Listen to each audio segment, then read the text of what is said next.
Vamos a empezar un tema diferente. Vamos a iniciar una serie que tenga que ver con temas realmente importantes, como es el tema de salvación. Hay muchas preguntas y el pueblo de Dios necesita respuestas. Hace un tiempo un varón me preguntó que qué era el pecado de muerte y que los teólogos y los exégetas y los eruditos no habían llegado a comprender o a llegar a entender a qué se refería Juan con el pecado de muerte. Se me ha hecho algunas preguntas, como por ejemplo en cuanto al tema de salvación, si la salvación se pierde o la salvación no se pierde, si existe esa posibilidad. Estuve hablando en un audio sobre esto, sobre qué tiene que ver, qué importancia tiene la percepción que yo pueda tener, si se pierde o no se pierde, si a final de cuentas la persona que la ha adquirido de la forma correcta, o sea, está segura la persona de que aceptó al Señor Jesucristo, no a ninguna religión, sino al Señor Jesús, y está convencido de que, de acuerdo a lo que dice la palabra, él ha sido salvo. Lo que aquí queda la duda es si es tan segura como dice la Escritura, o algunos interpretan que no es tan segura. Y alguna de las preguntas que se me hacen es en cuanto a la posición de que los que creen que sí podría perderse la salvación, dicen que si la salvación es segura y si no hay condenación, ¿cuál es la razón para decir de que no andemos en la carne? Porque si andamos en la carne, moriréis. Este es el pasaje que tenemos precisamente de Romanos 8:13. Dice que vais a morir, dice la traducción de Francisco La Cueva. Ahí la palabra da a entender, el verbo que tenemos ahí es un verbo que significa estar a punto de morir. Pero es interesante porque en ese pasaje de 8:13 hay un infinitivo, tenemos un infinitivo. Bueno, pero vamos a entrar al detalle básicamente sobre el punto de qué es el pecado de muerte y a quién se le aplica el pecado de muerte. Para ello tenemos que leer el texto de Juan 5:16. Vamos a entrar en ese texto en esta ocasión. Dice el apóstol Juan: si alguno ve al hermano de él que está pecando. Nótese que está hablando entre cristianos. Esto es muy importante aclararlo. Está hablando entre cristianos para que se nos quite la idea: no, hermano, el pecado de muerte se está refiriendo a un inconverso. Es un pecado que comete un inconverso. No, ese pecado de muerte, aunque usted no lo crea, lo comete un cristiano. Por esta razón, Juan dice que si algún hermano ve a otro hermano que está pecando con un pecado no para muerte, pedirá y el Señor le dará vida. La gran pregunta es, ahora que estamos hablando sobre esto de morir y de vivir, ¿le dará vida? ¿Qué vida? ¿Qué vida le dará? Porque si está salvo ya tiene la vida de Cristo. Y si estamos hablando de vida física, por supuesto que tiene vida física. Entonces ya prácticamente estaríamos entendiendo que hay tres vidas, se hablaría de tres vidas. Una, la vida que otorga el Señor en el nuevo nacimiento, la vida física, y hay otra vida. Pero diría que son cuatro porque está la vida eterna. Bueno, pero en realidad la vida eterna tiene que ver con el nuevo nacimiento, con la nueva vida en Cristo Jesús. Entonces, ¿de qué vida está hablando? ¿De qué vida está hablando? Y esta es la parte que tenemos que entender y que tenemos que compararla en el sentido opuesto a muerte, porque el problema que tenemos es que el concepto de muerte, mucho cristiano tiene la idea que cuando dice la Biblia morir, hace referencia a muerte espiritual, y cuando hablamos de muerte espiritual tenemos que hacer una aclaración. Hay, digamos, dos tipos de muerte espiritual, si lo entendemos de esta manera. Uno, que es la muerte espiritual eterna, lo que es la muerte espiritual, que tiene que ver con la separación total de Dios. Pero podríamos estar hablando de, cuando hablamos de muerte espiritual, estaríamos hablando de una situación en la que un cristiano está separado, está alejado, ha perdido comunión con Dios, ha perdido esa relación con Dios, entonces se encuentra en una situación de muerte. Y cuando estamos hablando de muerte, estaríamos hablando entonces de lo que tiene que ver con la pérdida, digamos, la pérdida de la comunión, de la comunión espiritual.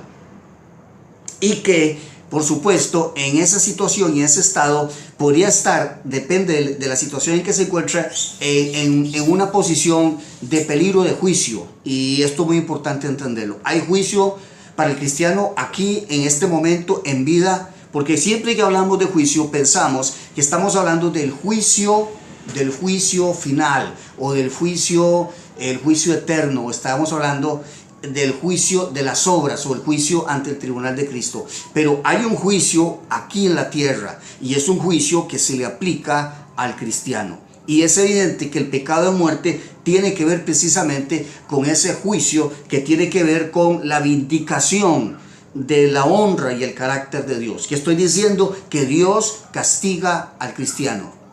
Lo sabemos que castiga, que disciplina, que corrige y a veces drásticamente a tal grado que puede hasta quitarle la vida. De manera entonces que cuando Juan habla de pecado de muerte no especifica qué pecado. Esa es la incógnita que queda, pero es evidente que existe una gran relación entre el pecado de muerte y los pecados que encontramos, por ejemplo, en el capítulo 5 de Hechos, cuando se habla de Ananías y Zafira. Estaríamos hablando también del pecado que ocurrió allá en el capítulo 11, 1 Corintios, cuando los corintios, muchos de ellos habían tomado indignamente la cena del Señor y el juicio de Dios cayó sobre ellos. Entonces, de la misma manera, el juicio de Dios que cayó sobre Ananías y Zafira es idéntico al juicio que cayó sobre los corintios. Y aquí hace Juan mención precisamente de un pecado de muerte, un pecado que va a producir muerte. Pero aquí la pregunta es, ¿de qué muerte? ¿A qué muerte se refiere? Entonces tenemos que aprender a diferenciar de qué tipo de muerte se habla. Hay muerte espiritual, es la muerte que teníamos antes de venir a Jesús, era una muerte espiritual, una muerte eterna, que nos llevaba al mismísimo infierno, a la condenación eterna.